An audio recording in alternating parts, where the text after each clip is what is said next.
আসসালামু আলাইকুম, আশা করছি সবাই ভালো আছেন। আজকে আমরা কথা বলবো কোশ্চেন প্যাটার্ন অ্যানালাইসিস নিয়ে। বাংলা থেকে শুরু, আজকে বাংলা। তো বাংলার কোশ্চেন প্যাটার্ন অ্যানালাইসিস যদি করি, এখানে দেখুন আমি সব টপিক আগে লিখে নিয়েছি। এগুলোর বাইরে প্রশ্ন হয় না নর্মালি কোনো পরীক্ষায়। এর বাইরে কিছু টপিক আছে, যেমন ধরুন বাচ্য, তারপর জ্যোতিচিহ্ন, বিরাম চিহ্ন, এগুলো খুবই রেয়ার আর কি। সেখান থেকে প্রশ্ন হয়, খুব কম হয়। তো এখান থেকেই নর্মালি আর কি ম্যাক্সিমাম সময় প্রশ্নগুলো হয় বিসিএস, ব্যাংক এবং অন্যান্য চাকরির পরীক্ষাগুলোতে। তো দেখুন এখানে কিছু বিষয় আছে, তবে হ্যাঁ, এখানে যে 11 নম্বর পর্যন্ত, এইটা পর্যন্ত আপনার হচ্ছে বিসিএসের সিলেবাস। বিসিএসের যে সিলেবাস দেয়া আছে এর মধ্যে যে সমাস পর্যন্ত, উপসর্গ, কারক, বিভক্তি, বাগধারা, বাক্য সংকোচন, এই চারটা আপনার বিসিএস সিলেবাসে নাই। তবে যদি বলি যে বিসিএস সবসময় এই সিলেবাস ফলো করে না। সবসময় বলতে দেখেন, আমি একটু যে এটা হচ্ছে ডাইজেস্ট, এখানে বিগত যেহেতু প্রশ্নগুলো শেষে যুক্ত করে দেওয়া আছে, আমি আপনাদেরকে একটু দেখাই। এই যে মনে করেন এখানে হচ্ছে কত পর্যন্ত আছে, 42, তো হচ্ছে আপনার বিশেষ 41 ধরুন 41 থেকে মনে করেন যে দেয়া আছে এই ডাইজেস্টে। তবে 2-1টা বিগত প্রশ্ন দেখলেই বুঝতে পারবেন, কারণ হচ্ছে ওই যে পাতিলের একটা চাউল দেখলেই কি জানি একটা কথা আছে, বোঝা যায় চাউল সিদ্ধ হয়েছে কিনা। দেখুন এখানে দেখুন যে 41তম বিসিএসে আপনার যদি বলি যে প্রশ্ন যদি দেখাই আপনাদেরকে, 41 বিসিএসে এর বাইরে দেখুন যে উপসর্গ এখানে একটা আছে, যে অভাব, দেখা যায় কিনা, যে অভাব অর্থে ব্যবহৃত হয়েছে কোন উপসর্গটি। তারপর হচ্ছে যদি আপনাকে এদিকে দেখাই, 40তম বিসিএসে হচ্ছে আপনার এখানে বাগধারা দেখেন 6 এবং 7, শরতের শিশির বাগধারা দেখা যায় কিনা, শরতের শিশির বাগধারাটি শব্দটির অর্থ কী, শিবরাত্রির চলতে বাগধারাটির অর্থ কী। হ্যাঁ, তারপর যদি 39 আবার স্পেশাল বিসিএস, 38তম বিসিএস যদি দেখি, মানে যদি আপনাকে দেখাই, দেখেন আপনি একটা বিসিএসে আপনার হচ্ছে 40তম বিসিএসেই 2টা হচ্ছে আপনার বাগধারা থেকে প্রশ্ন হয়েছে, 41তম বিসিএসে আপনার উপসর্গ থেকে প্রশ্ন হয়েছে, কিন্তু বিসিএসের সিলেবাসে কিন্তু আপনার হচ্ছে বাগধারা এবং উপসর্গ ছিল না। তো তারপর যে 38তম বিসিএসে আবার হচ্ছে যদি আপনাকে দেখাই যে ই থেকে প্রশ্ন হয়েছিল, সরি 40তম বিসিএস দেখুন যে দ্বারা দিয়া কর্তৃক বাংলা ব্যাকরণ অনুযায়ী কোন বিভক্তি, দ্বারা দিয়া কর্তৃক, হ্যাঁ, তৃতীয় বিভক্তি, এটা 40তম বিসিএসের প্রশ্ন। তো কারক ও বিভক্তি থেকেও প্রশ্ন মাঝে মাঝে হয় বিসিএসে।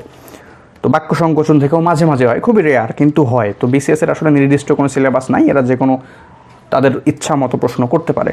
তবে যেহেতু সমাসের সঙ্গে আবার বিভক্তির সম্পর্ক আছে, কাজেই এটা গুরুত্বপূর্ণ, এই জন্য আমি এভাবে সাজিয়েছি এগুলো।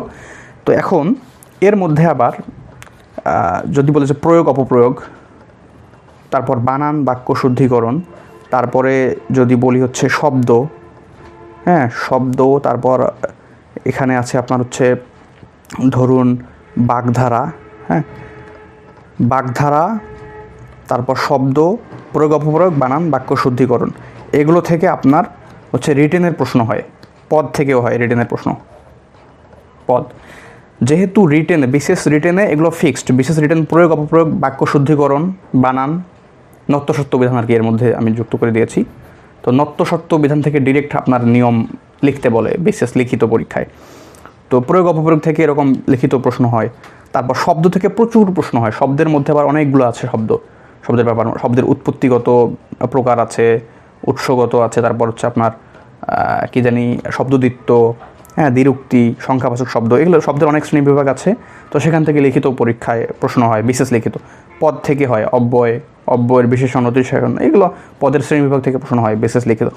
বাগধারা থেকে সরাসরি প্রশ্ন আসে, 5টা বাগধারা দিয়ে বলে অর্থসহ বাক্য তৈরি করতে।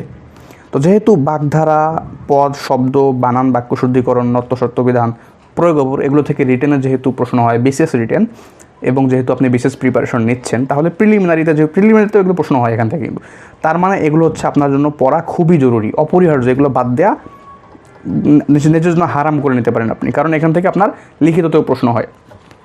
এরপর যদি বলি নন ক্যাডারে, নন ক্যাডারের পরীক্ষা বা নন ক্যাডারে যে প্রশ্নগুলো হয় লিখিত প্রশ্ন 200 মার্কসের, সেগুলো আবার হচ্ছে আপনার ওই অন্যান্য চাকরির যে লিখিত পরীক্ষাগুলো হয় 13 থেকে 20 গ্রেড, 16 গ্রেড বা 14 থেকে 20 গ্রেডের যে পরীক্ষাগুলো আছে লিখিত পরীক্ষা, ডিরেক্ট লিখিত যে প্রশ্ন হয়, সেখানে কিন্তু আপনার আবার এই নন ক্যাডারকে ফলো করে তারা। তো নন ক্যাডারে যদি আমি আপনাকে দেখাই, বাগধারা, তারপর আপনার উপসর্গ, তারপর হচ্ছে এই প্রয়োগ অপপ্রয়োগ থেকেও দু একটা করে মাঝে মাঝে দেয়, খুবই কম আর কি পুরো দেয়। যাক, তবে যে বানান থেকে দেয়, বানান থেকে আপনার নন ক্যাডারে আসে, প্রশ্ন আসে, বানান থেকে আসে। তারপর সমার্থক এবং বিপরীতার্থক থেকে আসে, সমার্থক অথবা বিপরীতার্থক থেকে আপনার নন ক্যাডারে প্রশ্ন হয়। এরপর যদি বলি নন ক্যাডারে উপসর্গ থেকে প্রশ্ন হয়, উপসর্গ দিয়ে মনে করেন যে করতে বলে, বা ফার্সি উপসর্গ দিয়ে বাক্য তৈরি করতে বলে, অথবা বাক্য দিয়ে বলে, শব্দ দিয়ে বলে যে এই শব্দে কোন কোন উপসর্গ ব্যবহৃত হয়েছে, এরকম প্রশ্ন হয় আর কি লিখিততে। বাগধারা থেকে প্রচুর পরিমাণে প্রশ্ন হয়। দেখুন, বাক্য সংকোচন থেকেও হয় প্রশ্ন নন ক্যাডারে। তো নন ক্যাডার লিখিততে বাক্য সংকোচন, বাগধারা, উপসর্গ, সমার্থক বা বিপরীত শব্দ, বানান, এই 5টা টপিক থেকে। তবে সবসময় 5টা আসে না, মোটামুটি আমি সরাসরি আপনাকে দেখাই একটু। নন ক্যাডারের একটা লিখিত বই আছে, এখান থেকে দেখাই আপনাকে কেমন প্রশ্ন হয়। পিএসসি নন ক্যাডার মূলত আমরা দেখাই। হ্যাঁ, যদি বলি যে আচ্ছা, এই যে পিএসসির একটা প্রশ্ন দেখেন, পিএসসির দেখা যাচ্ছে কিনা, সাইফার কর্মকর্তা 200 মার্কসের। পিএসসি নন ক্যাডারের যে প্রশ্নগুলো হয় নর্মালি 200 মার্কসের হয়। এখানে দেখুন, এখানে এরা বলেছে যে সত্যবিধানের 5টি নিয়ম লিখুন। নর্মালি এটা 5 নম্বরের প্রশ্ন হবে। সত্যবিধানের 5টি নিয়ম লিখতে বলছে। তো সত্যবিধান ওই যে আপনার হচ্ছে এর মধ্যে আছে, বানানের মধ্যেই পড়ে। তারপর এদিকে দেখেন যে বানান শুদ্ধ করে লিখতে বলছে। এরকম 5টা, এখানে 5টা দিয়েছে, 5টা শব্দ দিয়ে বলছে এগুলো শুদ্ধ বানান লিখুন। ঠিক আছে। তো এখানে তারপর এদিকে দিয়েছে হচ্ছে আপনার দেখুন যে বাক্য সংকোচন, 5টি দিয়েছে, 5টি দিয়ে বলছে বাক্য সংকোচন করুন। তারপর যে বাগধারা দিয়েছে, দেখুন এখানে মোটামুটি 5, 5, 10, 15, 20 নম্বর, 200 মার্কসের হচ্ছে আপনার লিখিত নন ক্যাডারের বাংলায়। শুধু আপনার এই কয়টা টপিক থেকেই 20 নম্বরের লিখিত থাকে। তো অন্যান্য পরীক্ষায় 6 ওরা ফলো করে এগুলোই। তারপর আরেকটা যদি প্রশ্ন দেখি, যেদিকে হচ্ছে আপনার পিএসসির, এটা হচ্ছে পিএসসির স্টেশন অফিসার ফায়ার সার্ভিসের 200 মার্কসের। তো এখানে যদি দেখি কী কী প্রশ্ন হয়েছে, এখানে হচ্ছে আপনার প্রশ্ন হয়েছে, এখানে দেখুন যেখানে শব্দ জোরের অর্থ মানে শব্দার্থ আর কি, শব্দার্থ এখানে লিখতে বলছে। তারপর শুদ্ধ বানানে যে 5টা লিখতে বলছে, যে বাগধারা প্রয়োগ করে বাক্য রচনা করতে বলছে 5টা। তো মোটামুটি দেখেন এই 5টাই থেকে, মোটামুটি এই 5টা টপিক থেকে আপনার নন ক্যাডারের এখান থেকে আপনার কমপক্ষে 3টা বা 4টা, মাঝে মাঝে 5টাও থাকতে পারে, টপিক থাকতে পারে। লিখিততে প্রশ্ন হবে নন ক্যাডার। তো যেহেতু এগুলো লিখিত নন ক্যাডার থেকে হয়, তো প্রিলিমিনারিতে পড়লে আপনার দোষ নাই, যেহেতু আপনার প্রিলিমিনারিতে এগুলো আছেই। এবং শুধু বিসিএস না, অন্যান্য চাকরির ক্ষেত্রেও কিন্তু প্রিলিমিনারিতে এগুলো থেকে প্রশ্ন হয়। এরপর যেগুলো বাকি থাকে আমরা এগুলো একটু মার্ক করে রাখি। যেহেতু ক্যাডার এবং নন ক্যাডার লিখিত এবং প্রিলি মিলে এই বিষয়গুলো আপনার পরীক্ষায় আসে, এই যে শব্দ, পদ, উপসর্গ, বাগধারা, বাক্য সংকোচন, এগুলো আপনার পড়া, এগুলো খুবই গুরুত্বপূর্ণ। এগুলো যে আপনি স্টার দিয়ে মার্ক করেন, 5 স্টার দিতে পারেন, এগুলো বাদ দেওয়া যাবে না। এরপরে যেগুলো, এগুলো হচ্ছে আপনার বিসিএস প্রিলিমিনারিতে প্রায় প্রত্যেক বছর আসে। পারিভাষিক শব্দের কথা যদি বলি, আমি যদি দেখাই আপনাকে পারিভাষিক শব্দ, দেখুন এখানে যেহেতু আছে প্রশ্ন বিগত, এখানে আপনার হচ্ছে ওই যে 41 থেকে শুরু করি আমরা। 41 বলতে যে 42-এ যে নোটিফিকেশন দেখা যাচ্ছে কিনা, দুইটা ছিল 42তম বিসিএসে, 2টা পারিভাষিক শব্দ ছিল। একটা হচ্ছে অনুকম্পা শব্দের ইংরেজি কোনটি, একটা নোটিফিকেশনের বাংলা কোনটি। তারপর যদি বলি 41-এ সম্ভবত আসে নাই, 41তমতে নাই, কিন্তু আপনার 40তমতে, 41তমতে হয়তো বা তারা ভুলে গিয়েছে প্রশ্ন করতে, এরকম টাইপের। কারণ দেখেন প্রত্যেক বিশেষে প্রশ্ন হয়। এখানে যেহেতু 42 পর্যন্ত আছে, 43, 44, 45, 46, আরও 4টা প্রিলিমিনারি হয়েছে, আপনারা চেক করতে পারেন, 4টাতেই আসছে পারিভাষিক শব্দ থেকে। 40তমতে অ্যাটেস্টেডের বাংলা পরিভাষা কোনটি, 43 তো এখানে নাই, 43তমতে এটা রিপিট হয়েছে, 43তমতেও এসেছে অ্যাটেস্টেডের বাংলা পরিভাষা কোনটি। তারপর 39তম বিসিএস, এগুলো স্পেশাল বিসিএস। তারপর দেখুন যে হ্যান্ড আউটের বাংলা পরিভাষা কোনটি, হ্যান্ড আউট দেখা যায় কিনা। তারপর যে 38তম বিসিএসে নুল অ্যান্ড ভয়েডের বাংলা পরিভাষা কোনটি। 37তম বিসিএসে কাস্টম শব্দের দেখা যায়, এই যে কাস্টম, এই যে কাস্টম শব্দের পরিভাষা কোনটি। তারপর 36তম বিসিএসে নুল অ্যান্ড ভয়েড 36, 38 রিপিট হয়েছে। তার মানে প্রত্যেক বিসিএসে আপনার পরিভাষা থেকে মানে প্রশ্ন হবেই, এবং অন্যান্য চাকরি পরীক্ষায় তো আছেই। তার মানে পারিভাষিক শব্দ আপনার গুরুত্বপূর্ণ, এটা বাদ দেওয়া যাবে না। তারপর ধ্বনি থেকে যদি বলি, দেখেন ধ্বনি থেকেও প্রশ্ন হয়। ধ্বনির মধ্যে আছে আপনার ধ্বনি পরিবর্তন আছে, ধ্বনির এবং ধ্বনি রিলেটেড অন্যান্য টপিকও আছে, উচ্চারণ, আপনার ওই যে বিবৃত ধ্বনি, সংবৃত ধ্বনি, এগুলো থেকেও প্রশ্ন হয়। যদি আমরা একটু অন্যান্য চাকরি পরীক্ষাগুলো দেখি, এটা হচ্ছে আপনার ডিসেম্বর 24 হচ্ছে আপনার যেগুলো আপনার প্রশ্ন হয়েছে আর কি বিগত। সাধারণ বীমা কর্পোরেশন, দেখুন সাধারণ বীমা কর্পোরেশন যদি আমরা দেখি, এটা 8 নভেম্বর 24 সালে, নভেম্বর মাসে নর্মালি সাধারণ বীমায় হয়েছে। আর এটা হচ্ছে জুনিয়র অফিসার রিটেন বেস।